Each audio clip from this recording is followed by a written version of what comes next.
કયો ગુનો હતો, કોણ છે આરોપી અને કઈ રીતે પકડવામાં આવ્યા? અહીંયા પધારેલ તમામ મીડિયાના ભાઈઓ અને બહેનોનો આપણે ક્રાઇમ બ્રાન્ચ દ્વારા જાણ કરવામાં આવેલ છે કે માર્ચ મહિનામાં હોલીથી એક દિવસ પહેલાં રામોલ વિસ્તારમાં વસ્ત્રાલ જગ્યા ઉપર ખૂબ જ મોટું એક તોફાન થયું હતું, જે ખૂબ જ ચકચારી બનાવ હતા.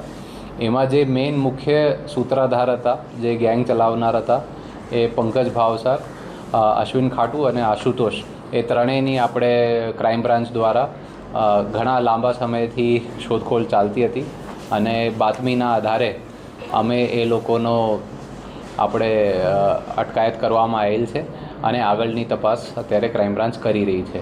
સાહેબ, અત્યાર સુધી ક્યાં નાસ્તો ફરતો હતો અને ક્યાંથી ધરપકડ કરવામાં આવી અને કેમ આટલી વાર લાગી? જે દિવસ તોફાન થયા એ દિવસ આરોપીને અત્યારે જે પ્રાથમિક પૂછપરછ થઈ છે એમાં આપણે ખબર પડી છે કે એ 3 થી 4 રાજ્યોમાં જુદા જુદા જગ્યા ફર્યા હતા અને એ અલગ અલગ દર અઠવાડિયા 15 દિવસમાં આપણા પોતાની જગ્યાઓ પણ બદલતા રહેતા હતા અને એ ખૂબ જ શાતિર અને અગાઉ ઘણા બધા 11 જેટલા ઓછામાં ઓછા દરેક ઉપર ગુનાઓ છે. એ પોલીસની કાર્યવાહી અમુક જે એમને લાગતું હતું એના એ વિસ્તારો બદલતા હતા અને પોતપોતાનો જે ઠેકાણો હતો એ પોતાની શાતિર દિમાગ વાપરીને એ પોલીસથી પૂરતો બચવાનો પ્રયત્ન કરતો હતો, પણ ક્રાઇમ બ્રાન્ચ સતત એમના પાછળ પડી હતી અને એ ક્રાઇમ બ્રાન્ચની ટીમ, જેમાં એસીપી ભરત પટેલ અને પીઆઈ મેહુલ ચૌહાણ, એ બંનેની મહેનત અને એમના જે સ્ટાફના માણસોની ખૂબ જ દિન રાતની મહેનતના કારણે એ મુખ્ય સૂત્રધારોનો આપણે પકડવામાં આવેલું છે. ઘટના બનવા પાછળનું કારણ શું હતું? પંકજનો રોલ શું હતો ને એમાં જે અમદાવાદના રામોલ વસ્ત્રાલ વિસ્તારમાં અમુક ગેંગ ચલાવવામાં આવે છે, જેમાં એક પંકજ ભાવસાર ગેંગ ચલાવતો હતો અને એમને સામે જે આરોપીના કહેવા મુજબ એક સંગ્રામ તોમરે પણ એક ગેંગ ચલાવતો હતો. એ ગેંગની બંને વચ્ચે એમાં તકરારી ચાલતી હતી. એ આપણે આગળ પૂછપરછ કરીએ છીએ અને ગુજસી ટોકના આપણા કાયદા પ્રમાણે આગળ કાર્યવાહી કરવામાં આવશે એવી આપણે તપાસ અત્યારે ક્રાઇમ બ્રાન્ચ દ્વારા આજની તારીખથી સંભાળવામાં આવી છે અને આપણે આગળ તપાસ ચાલુ છે. ગેંગની તકરાર શું હતી? એક્ચ્યુઅલી કોલ સેન્ટરની વાત હતી, પૈસા ઉઘરાવવાના ખંડણી હતી, શું? એ જે બંને સો કોલ્ડ જે ગેંગ ચલાવે છે એ અગાઉ ઘણા બધા 2 નંબરના ધંધાઓ સાથે સંકળાયેલા હોવામાં જણાવવામાં આવેલ છે, જે અગાઉના ગુનાઓમાં પણ જેમના વર્ણન છે એ બાબત એમની તકરારી ચાલતી હતી.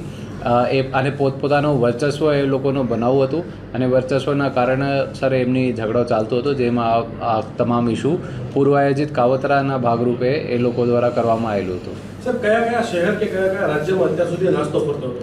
એ મધ્યપ્રદેશ, રાજસ્થાન, ઉત્તર પ્રદેશ, ઉત્તરાખંડ, દિલ્હી, હરિયાણા વગેરે 4-5 રાજ્યોમાં એમને અત્યારે કબૂલ્યું છે, જે અહીંયા ફર્યા હતા. આગળની પૂછપરછ એમની ચાલુ છે, રિમાન્ડ મેળવવામાં આવશે અને આગળની તપાસ કરવામાં આવશે.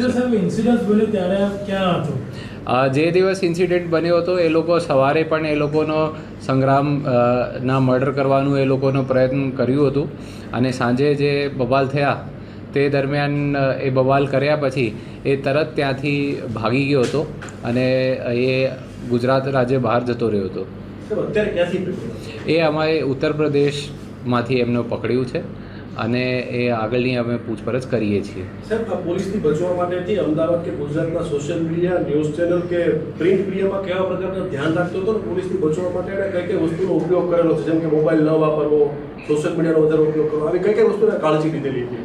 એ અગાઉ ઘણી બધી વખત એ કાયદાના વિરુદ્ધમાં આવી ચૂક્યો છે, ઘણી વખત એમની અટકાયત પણ થયેલી છે અને એ દરેક પ્રકારને પોલીસથી બચવા માટે પોતાને શાતિર દિમાગ વાપરીને જગ્યા પણ બદલતો રહેતો હતો અને જે કંઈ વસ્તુ મીડિયામાં ચાલતી હોય એ પણ એમને ઉપર ધ્યાન રાખતો હતો કે શું શું ચાલે છે અથવા શું પગલાં લેવામાં આવેલું છે. વચ્ચે મ્યુનિસિપલ કોર્પોરેશન દ્વારા એમના ઘર પણ ડિમોલિશ કરવામાં આવેલું હતું, એ પણ એમને ખબર હતી. આગળની સાહેબ તપાસ કયા મુદ્દાઓ પર કઈ થિયરી પર ફરી વખત માથું ન ઉચકે એના માટેના કેવા પ્રયત્નો રહેશે આપણા? એ જે આવા નાના મોટા જે ટપોરી કામગીરી કરતા હોય છે અને પોતાના ગેંગનું નામ વટાવવાનો પ્રયત્ન કરતા હોય છે, આવા લુખાઓ ઉપર અમે કડક કાર્યવાહી કરીશું અને ગમે તેમ જે ભાગવાનો પ્રયત્ન કરતા હતા, અમારી ક્રાઇમ બ્રાન્ચની ટીમો દ્વારા ખૂબ જ રાત દિવસ મહેનત કરીને એમને પકડવામાં આવેલું છે. સાહેબ, હોળીની આગલી રાતે જે આખો બનાવ બન્યો હતો એ બનાવમાં કેટલા લોકો ટોટલ સામેલ હતા અત્યાર સુધીમાં કેટલા પકડાયા, કેટલા બાકી? એમાં જે પ્રાથમિક માહિતી મુજબ 20થી ઉપર લોકો સામેલ હતા. એમાં જે તપાસ આજની તારીખ પહેલાં સ્થાનિક પોલીસ દ્વારા કરવામાં આવેલ હતી.